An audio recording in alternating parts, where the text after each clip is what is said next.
فصل نمبر 16 حضرت صلی اللہ علیہ وسلم کا سورج گرہن کے موقع پر اسوہ حسنہ۔ سورج گرہن کے موقع پر نبی کریم صلی اللہ علیہ وسلم تیزی اور گھبراہٹ میں چادر گھسیٹتے ہوئے مسجد تشریف لاتے۔ کسوف شمس کی کیفیت یہ تھی کہ دن کے شروع میں 2 یا 3 نیزے تک آفتاب بلند ہوا تھا کہ گہن میں آ گیا۔ مسجد میں آنے کے بعد آپ نے فوراً 2 رکعت نماز ادا فرمائی۔ پہلی رکعت میں سورہ فاتحہ اور ایک طویل سورہ بآواز بلند تلاوت فرمائی، اور پھر طویل رکوع کیا اور پھر رکوع سے سر اٹھایا اور دیر تک کھڑے رہے، لیکن یہ قیام پہلے قیام سے کم تھا۔ رکوع سے سر اٹھاتے ہوئے آپ صلی اللہ علیہ وسلم نے سمیع اللہ لمن حمدہ ربنا ولک الحمد فرمایا، پھر قرات شروع کی، پھر طویل رکوع کیا جو پہلے رکوع سے مختصر تھا، پھر آپ نے سجدہ کیا جو طویل تھا، اور دوسری رکعت میں بھی اسی طرح ادا فرمائی، یعنی آپ صلی اللہ علیہ وسلم نے 2 رکعت میں 4 رکوع اور 4 سجدے کیے۔ آپ صلی اللہ علیہ وسلم نے اس نماز میں جنت اور جہنم کا مشاہدہ کیا اور جنت سے انگور کا ایک خوشہ توڑنے کا ارادہ کیا کہ صحابہ کرام کو دکھا سکے، اور دوزخ میں دوزخیوں کو دیکھا۔ اس میں ایک عورت کو دیکھا کہ اسے ایک بلی نوچ رہی ہے جسے عورت نے باندھ دیا تھا، اور وہ بھوک اور پیاس کی شدت سے مر گئی تھی۔ عمر بن مالک کو دیکھا کہ وہ آگ میں اپنی آنتوں کو گھسیٹ رہا ہے۔ یہ پہلا شخص تھا جس نے حضرت ابراہیم کے دین میں تبدیلی پیدا کی تھی، اور اس میں حاجیوں کے ایک چور کو بھی عذاب میں مبتلا دیکھا۔ نماز سے فراغت کے بعد آپ نے ایک فصیح و بلیغ خطبہ دیا۔ امام احمد سے مروی ہے کہ آپ نے حمد و ثنا اور کلمہ طیبہ کے پڑھنے کے بعد فرمایا، اے لوگو، میں تمہیں اللہ کی قسم دیتا ہوں، کیا تم سمجھتے ہو کہ میں نے اپنے پروردگار کی پیغامات کی تبلیغ میں کوئی کوتاہی کی ہے؟ کچھ لوگوں نے کھڑے ہو کر عرض کیا، ہم لوگ گواہی دیتے ہیں کہ آپ نے اللہ کا پیغام پہنچا دیا، اور آپ نے امت کو نصیحت فرمائی اور اپنے فرائض منصبی کو بحسن و خوبی ادا فرما دیا۔ پھر آپ نے فرمایا، اما بعد، بعض لوگ سمجھتے ہیں کہ اس سورج یا چاند کا گہن میں ہونا یا ان ستاروں کا اپنے برجوں سے ہٹ جانا اہل زمین کے بڑے بڑے لوگوں کی موت کا باعث ہوتا ہے۔ یقیناً ان کا یہ عقیدہ غلط اور باطل ہے۔ یہ تو اللہ تعالیٰ کی نشانیاں ہیں جن سے اس کے بندے عبرت حاصل کرتے ہیں، اور اللہ تعالیٰ دیکھتا ہے ان میں سے کون توبہ کرتا ہے۔ بخدا میں نے کھڑے ہو کر وہ چیزیں دیکھی جو تم کو دنیا اور آخرت میں پیش آئے گی، اور خدا کی قسم قیامت اس وقت تک نہ آئے گی جب تک 30 کذاب نہ آ جائیں گے۔ ان میں آخری کا نام دجال ہوگا، جس کی بائیں آنکھ مسخ ہوگی گویا کہ ابو یحییٰ کی آنکھ ہو۔ یہ دجال نکلنے کے بعد خدائی کا دعویٰ کرے گا۔ جو شخص اس کو سچا سمجھ کر ایمان لے آئے گا اور اس کی اتباع کرے گا تو اسے اس کا کوئی عمل صالح کام نہ دے گا، اور جو اس کا انکار اور تکذیب کرے گا اس کو اس کے گزشتہ برے عمل کی سزا نہیں ملے گی۔ وہ حرم اور بیت المقدس کے علاوہ ساری سرزمین پر غالب آ جائے گا اور مسلمانوں کو بیت المقدس میں محصور کر دے گا۔ وہ اس وقت شدید دہشت زدہ ہو جائیں گے۔ تب اللہ تعالیٰ دجال اور اس کے لشکر کو ہلاک کر دے گا۔ دیواروں کی بنیادیں اور درختوں کی جڑیں پکار پکار کر کہیں گی کہ اے مسلمان، اے مومن، یہ یہودی، یہ کافر ہے، اسے قتل کر دے۔ آپ نے مزید فرمایا کہ ان بھیانک اور خطرناک چیزوں کے بعد دیکھو گے کہ تم لوگ آپس میں پوچھ رہے ہوگے کہ نبی کریم صلی اللہ علیہ وسلم نے ان چیزوں میں سے کس کا ذکر کیا تھا۔ اس کے بعد پہاڑ اپنی اپنی جگہ سے ہٹ جائیں گے اور ہر چیز فنا ہو جائے گی۔ ایک دوسری روایت میں آیا ہے، آپ نے ہر رکعت 3 رکوع یا 4 رکوع سے پڑھی یا ہر رکعت 1 رکوع سے ادا فرمائی، لیکن ائمہ کبار اس کی صحت کے قائل نہیں ہے۔ نبی کریم صلی اللہ علیہ وسلم نے سورج گرہن کے موقع پر ذکر اللہ نماز اور دعا، استغفار، صدقہ اور غلاموں کی آزادی کا حکم دیا ہے۔ فصل نمبر 17، حضرت صلی اللہ علیہ وسلم کی نماز استسقاء کا طریقہ۔ نبی کریم صلی اللہ علیہ وسلم سے بارش طلب کرنے کی متعدد طریقے ثابت ہے۔ پہلا طریقہ، جمعہ کے دن ممبر پر دوران خطبہ آپ نے بارش کے لیے دعا فرمائی۔ دوسرا طریقہ، نبی اقدس صلی اللہ علیہ وسلم نے لوگوں سے عیدگاہ چلنے کا وعدہ کیا، چنانچہ سورج طلوع ہونے کے بعد آپ انتہائی تواضع، انکسار، عاجزی اور خشوع و خضوع کی کیفیات کے ساتھ نکلے اور وہاں پہنچ کر ممبر پر چڑھے۔ اس روایت کی صحت میں کچھ تردد ہے اور اللہ تعالیٰ کی حمد و ثنا بیان فرمائی، پھر خطبہ دیا جس کے یہ الفاظ منقول ہے: سب تعریف اللہ کے لیے ہے جو تمام جہانوں کا پروردگار ہے، بڑا مہربان، نہایت رحم کرنے والا ہے اور روز جزا کا مالک ہے۔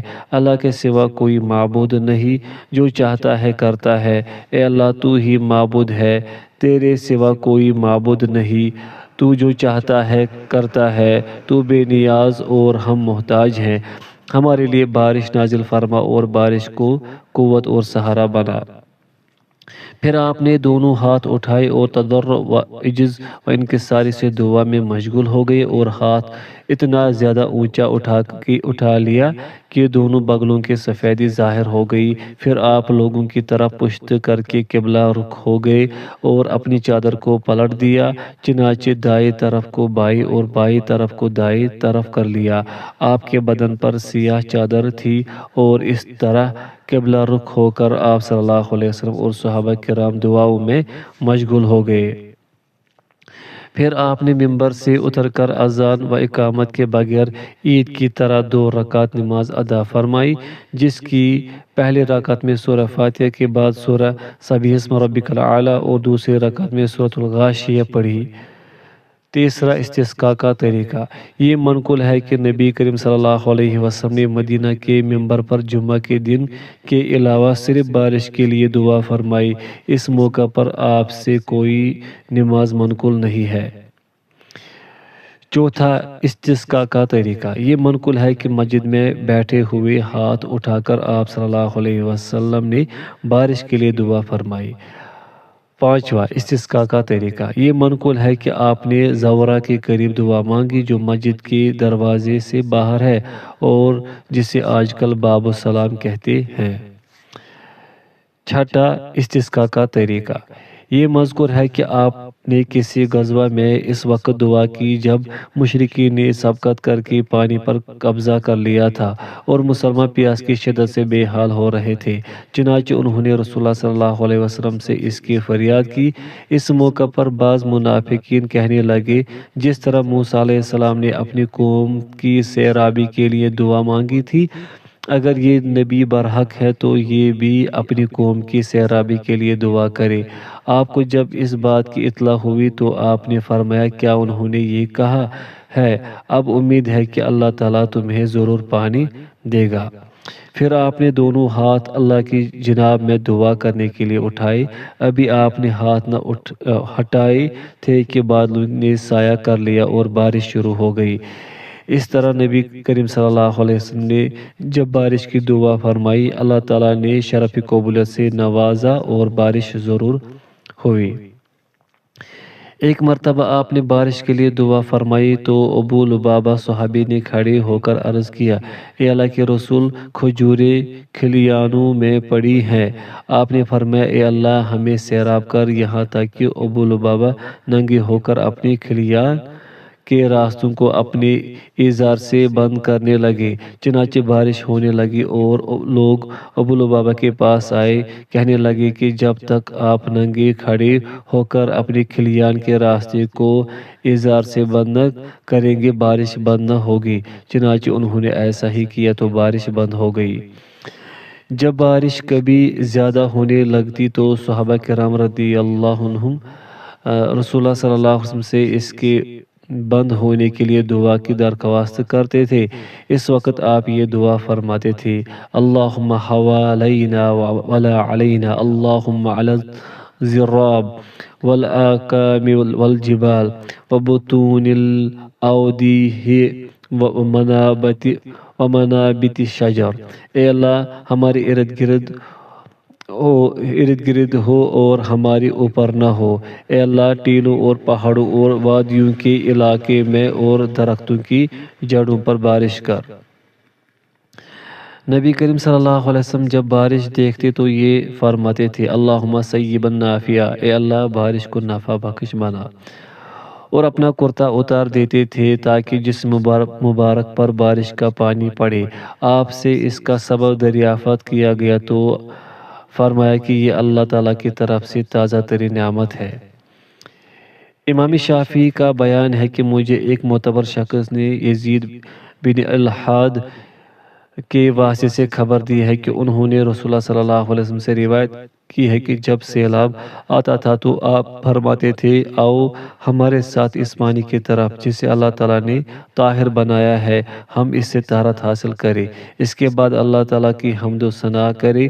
امام شافعی فرماتے ہیں کہ مجھے ایک معتبر شخص نے اسحاق بن عبداللہ کے واسطے سے خبر دی کہ جب سیلاب آیا تو حضرت عمر رضی اللہ عنہ صحابہ کرام کے ساتھ سیلاب تک گئے اور فرمایا کہ ہم میں سے ہر ایک اس سے طہارت حاصل کرے۔ رسول اللہ صلی اللہ علیہ وسلم جب بادل یا آندھی دیکھتے تو چہرے سے اس کے آثار ظاہر ہو جاتے اور آپ ادھر ادھر دیکھنے لگتے تھے۔ جب بارش ہو جاتی تو گھبراہٹ کے آثار دور ہو جاتے کیونکہ آپ کو خطرہ محسوس ہوتا۔ فصل نمبر 18 حضرت صلی اللہ علیہ وسلم کا دوران سفر عبادتوں کا طریقہ۔ نبی کریم صلی اللہ علیہ وسلم کے سفر 4 طرح کے ہوتے تھے۔ پوائنٹ فرسٹ سفر ہجرت، پوائنٹ سیکنڈ سفر جہاد، یہ سفر اکثر و بیشتر ہوتے رہتے تھے۔ پوائنٹ تھرڈ سفر عمرہ، پوائنٹ فورتھ سفر حج۔ جب آپ سفر کا ارادہ فرماتے تو ازواج مطہرات کو ساتھ لے جانے کے لیے قرعہ اندازی کرتے، جس کا نام نکل آتا اس کو ساتھ لے جاتے، اور سفر حج میں تمام ازواج مطہرات کو اپنے ساتھ لے گئے تھے۔ جب آپ سفر کرتے تو دن کے پہلے پہر میں نکلتے، جمعرات کے دن نکلنا زیادہ پسند کرتے، اور آپ اللہ تعالیٰ سے یہ دعا فرماتے کہ اے اللہ امت کے سویرے نکلنے میں برکت عطا فرما۔ جب آپ کوئی لشکر یا وفد بھیجنا چاہتے تو اسے بھی دن کے پہلے پہر بھیجتے۔ مسافروں کو آپ تاکید فرماتے کہ اگر وہ 3 ہو تو ایک کو امیر بنا لے۔ آپ نے تنہا سفر کرنے سے منع کیا ہے اور فرمایا کہ 1 سوار شیطان ہے، 2 شیطان ہے اور 3 مسافر سے دراصل قافلہ بنتا ہے۔ اور ثابت ہے کہ جب آپ سفر کے لیے اٹھتے تو یہ دعا پڑھتے اللہم الیک توجہت وبک اعصمت اللہم اکفنی ما اہمنی وما لا اہتم لہ اللہم زودنی التقوی واغفر لی ذنبی ووجہنی للخیر اینما توجہت۔ اے اللہ تیری ہی طرف متوجہ اور تیری ہی پناہ میں ہوں۔ اے اللہ میرے لیے اہم اور غیر اہم چیز میں میری کفایت کر، تقوی کو میرا توشہ بنا، میرے گناہ بخش دے، جدھر توجہ کروں بلائی کی طرف میرا رخ کر۔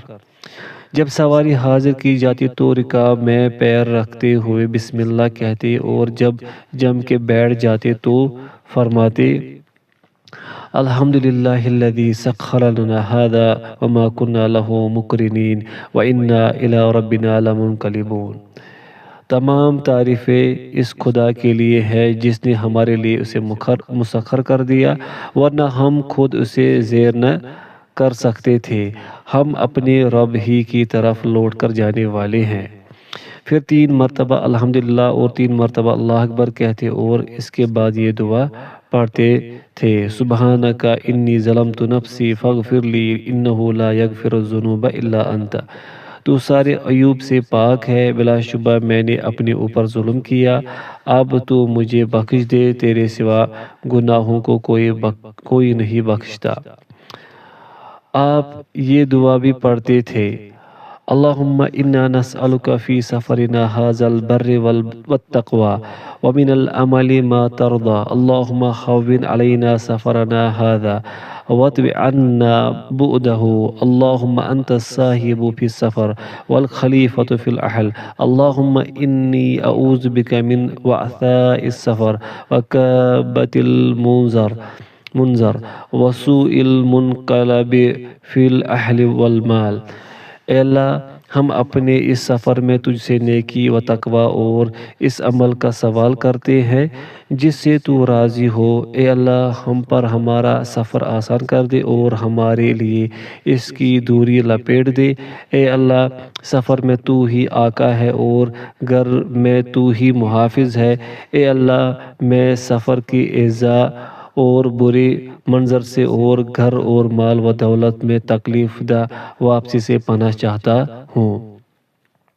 جب آپ سفر سے واپس آتے تو مذکورہ دعا میں ان الفاظ کا اضافہ کر دیتے: آئبون تائبون عابدون لربنا حامدون۔ ہم لوٹنے والے، توبہ کرنے والے، بندگی کرنے والے اور اپنے پروردگار کا شکر کرنے والے ہیں۔ نیز آپ اور صحابہ کرام جب بلندی پر چڑھتے تو تکبیر کہتے اور جب نیچے وادیوں میں اترتے تو تسبیح کہتے اور جب کسی بستی کے پاس آتے اور اس میں داخل ہونا چاہتے تو یہ دعا پڑھتے تھے: اللہم رب السماوات السبع وما اضللنا ورب الارضین السبع وما اقللنا ورب الشیاطین وما اضللنا ورب الریاح وما زرعنا أسألك خير هذه القرية وخير أهلها وخير ما فيها وأعوذ بك من شرها وشر أهلها وشر ما فيها۔ اے ساتوں آسمانوں اور ان کے زیر سایہ چیزوں کے پروردگار، ساتوں زمینوں اور ان کی اٹھائی چیزوں کے پروردگار، شیاطین اور ان کے گمراہ کردہ لوگوں کے پروردگار، ہواؤں اور ان کی پراگندہ کی ہوئی چیزوں کے پروردگار، میں تجھ سے اس بستی کی اور اس میں رہنے والے لوگوں کی اور اس کی دوسری تمام چیزوں کی بھلائی کا سوال کرتا ہوں، اور اس بستی کی اور اس کے تمام رہنے والوں کی اور اس میں موجودہ تمام چیزوں کی برائی سے تیری پناہ چاہتا ہوں۔ نبی کریم صلی اللہ علیہ وسلم سفر کی حالت میں 4 رکعت والی نماز کو 2 رکعت پڑھتے تھے۔ حضرت امیہ بن خالد حضرت عبداللہ بن عمر سے دریافت کرتے ہیں: ہم حضر اور حالت خوف کی نماز کا تذکرہ قرآن کریم میں پاتے ہیں لیکن سفر کی نماز کا ذکر قرآن مجید میں کہیں نہیں ملتا۔ حضرت عبداللہ بن عمر نے ان سے کہا کہ اے ہمارے بھائی، اللہ تعالیٰ نے حضرت محمد صلی اللہ علیہ وسلم کو ہمارے پاس اس وقت مبعوث فرمایا جب ہم لوگ کچھ بھی نہیں جانتے تھے۔ اب ہم اسی طریقے سے کام کرتے ہیں جس طرح آپ کو کرتے دیکھا ہے۔ سفر کے دوران نبی کریم صلی اللہ علیہ وسلم کی سنت یہ تھی کہ آپ فرض پر اکتفا کرتے تھے۔ سنتوں میں فجر کی سنت اور نماز وتر کے علاوہ سفر میں کچھ اور پڑھنا ثابت نہیں، لیکن آپ نے نوافل پڑھنے سے منع نہیں فرمایا ہے، لیکن اس کی حیثیت سنت موقدہ کی نہیں بلکہ محض نفل ہی کی رہتی ہے۔ آپ سے یہ ثابت ہے کہ فتح کے دن چاشت کے وقت آپ نے 8 رکعتیں پڑھی تھی۔ سفر میں نبی کریم صلی اللہ علیہ وسلم نفل نمازیں سواری پر پڑھتے تھے، خواہ اس کا رخ کسی طرف بھی ہو۔ رکوع آپ اشارہ سے کرتے تھے۔ جب آپ زوال سے پہلے سفر شروع کرنے کا ارادہ رکھتے، ظہر کو عصر میں تک مؤخر کر دیتے۔ اگر زوال کے بعد سفر کرتے تو ظہر پڑھ کے سوار ہوتے تھے۔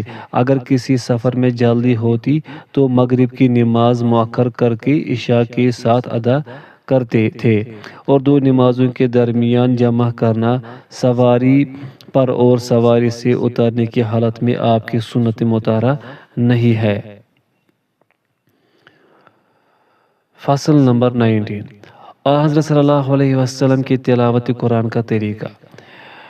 نبی کریم صلی اللہ علیہ وسلم اپنے معمول کی پابندی کرتے تھے۔ آپ قرآن پاک ترتیل سے ایک حرف واضح کر کے پڑھا کرتے تھے، ایک ایک آیت پر وقفہ کرتے، مد کے حروف کو کھینچ کر پڑھتے، مثلا الرحمن الرحیم کو مد سے پڑھتے تھے، اور تلاوت کے آغاز میں آپ اعوذ باللہ من الشیطان الرجیم پڑھتے اور کبھی یہ کہتے تھے اللہم انی اعوذ بک من الشیطان الرجیم من حمزہ ونفخہ ونفثہ، میں شیطان الرجیم اور اس کے وسوسہ، اس کی پھونک اور اس کے جادو سے اللہ کی پناہ چاہتا ہوں۔ آپ صلی اللہ علیہ وسلم دوسروں کی زبان سے قرآن سننا بھی پسند فرماتے تھے۔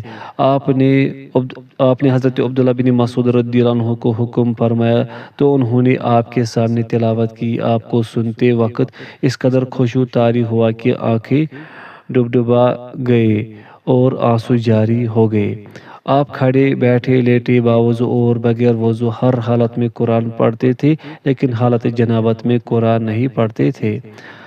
آپ کبھی کبھی آواز کھینچ کر بہترین انداز میں قرآن پاک کی تلاوت فرماتے تھے، اور حضرت عبداللہ بن مغفل رضی اللہ عنہ آپ کی آواز کھینچنے کی کیفیت 3 مرتبہ آ آ آ کی صورت میں بیان کی ہے، جیسے کہ امام بخاری نے ذکر کیا ہے۔ جب آپ سے منقول مندرجہ ذیل احادیث کو جمع کیا جائے، زین القرآن باصواتکم، قرآن پاک کو اپنی آوازوں سے زینت بخشو۔ اللہ تعالیٰ اچھی آواز والے نبی کے قرآن نغمہ کے ساتھ پڑھنے کو جس طرح سنتا ہے، اس طرح کسی اور چیز کو نہیں سنتا۔ لہذا معلوم ہوتا ہے کہ نبی کریم صلی اللہ علیہ وسلم آواز کو قصداً اور اختیار سے کھینچتے تھے، جیسے کہ عبداللہ بن مغفل سے مروی ہے۔ گنا 2 طرح کا ہوتا ہے، ایک جو بلا تکلف ہو، یہ جائز ہے خواہ قصداً تزئین کی جائے، کیونکہ ابو موسیٰ رضی اللہ عنہ نے نبی کریم صلی اللہ علیہ وسلم سے کہا تھا کہ اگر مجھے معلوم ہوتا کہ میرا قرآن آپ سن رہے ہیں تو میں اور اچھی طرح پڑھتا۔ سلف اسی طرح کی تحسین کیا کرتے تھے، اور اسی مفہوم پر تمام دلیلوں کو محمول کیا جائے گا۔ غنا کی دوسری صورت یہ ہے کہ اسے فن کی طرح الحان اور اوزان کی قسم کے ساتھ سیکھا جائے، اس کو سلف نے مکروہ قرار دیا ہے، اور کراہت کی دلیلوں سے یہی